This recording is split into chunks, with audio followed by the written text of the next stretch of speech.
रामकृष्ण हरी माऊली. मी अंघोळ करून तुळशीला पाणी घालत होते, तेव्हा बघितलं माझ्या घरासमोर जी झाडं आहेत त्या झाडांना खूप छान फुलं उमलली होती.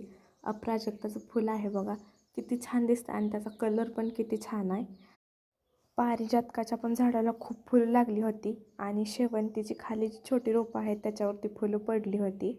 आणि सदाफुलीला तर कायमच फुलं असतात. किती छान गुलाबी गुलाबी सदाफुली दिसते बघा. 2 प्रकारची सदाफुली आहे माझ्या दारासमोर. एक पांढरी आहे आणि एक गुलाबी आहे. पांढरी पण सदाफुली खूप छान दिसते. आणि अपराजिताचं जे एक छोटंसं फूल उमललं होतं ते मी देवासाठी घेऊन येणार होते देवाला ठेवायला. अपराजिताचं फुलं आणून मी देवाला ठेवलं आणि छानसा आल्याचा चहा केला, चहा पिले. आणि मला दुधी भोपळ्याची भाजी बनवायची होती.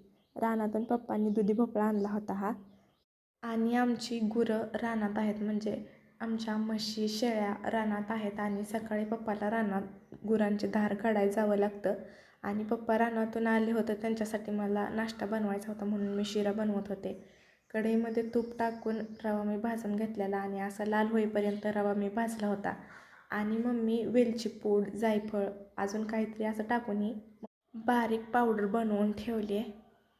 अशी पावडर बनवून ठेवली की ज्यावेळेस आपण गडबडीत असतो त्यावेळेस ती लगेच टाकता येते.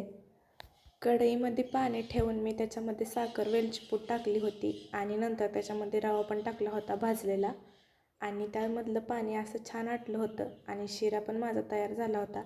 लगेच पप्पाला मी एका प्लेटमध्ये शिरा काढून दिला होता. मी आणि पप्पाच शिरा खाणार होतो, कारण माझी आई देवपूजा करत होती म्हणून मी आणि पप्पानी खायला चालू केलं होतं. आणि बघा मी शिरा कसा केला आहे.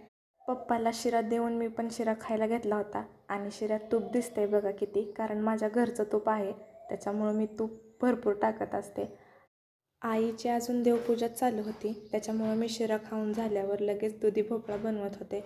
आणि दुधी भोपळ्याच्या वरची मी साल काढून घेतली होती. साल काढून दुधी भोपळा स्वच्छ पाण्याने मी धुवून घ्यायला लागली आहे. पप्पाला नाश्ता मी बनवून दिला होता. मग मी भाजी तर काय बनवणार नव्हते, पण काय करायचं, आईला थोडीशी मदत करावी लागते म्हणून भोपळ्याची भाजी मी बनवायला लागली. भोपळा बनवण्यासाठी जिरे, मोहरी, लसूणची फोडणी दिली. थोडासा कढीपत्ता टाकला आहे आणि त्या फोडणीमध्ये मी लगेच भोपळा टाकून घेतला. भोपळा थोडा तेलामध्ये भाजत येऊन त्याच्यामध्ये हळद, लाल तिखट टाकून सगळं व्यवस्थित मिक्स करून घेतलं. आमच्या घरचं तिखट आहे ते, जी मम्मी करून ठेवते. आणि त्याच्यामध्ये लगेच मी टमाटर टाकलं. टमाटर टाकून सगळं व्यवस्थित मिक्स केलं. पूर्ण तेल सुटलं आहे बघा भोपळ्याला, किती छान दिसतंय.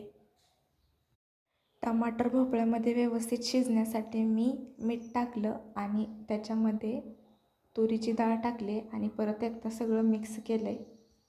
भोपळ्यामध्ये टाकलेली डाळ शिजण्यासाठी मी वरून थोडंसं पाणी टाकलं आणि परत एकदा मिक्स केलं. मिक्स करून त्याच्यावर 10 मिनटासाठी झाकून ठेवणार आहे. आणि नंतर झाकण काढून त्याच्यामध्ये शेंगाचा कूट मी करून ठेवला होता. शेंगाचा कूट टाकला आणि नंतर थोडंसं त्याच्यावर पाणी टाकलं आणि अजून 10 मिनटासाठी भोपळा शिजू दिला. आणि नंतर झाकण काढून बघितलं, माझा भोपळा पूर्ण छान मऊ शिजला होता. बघा कसा झाला आहे.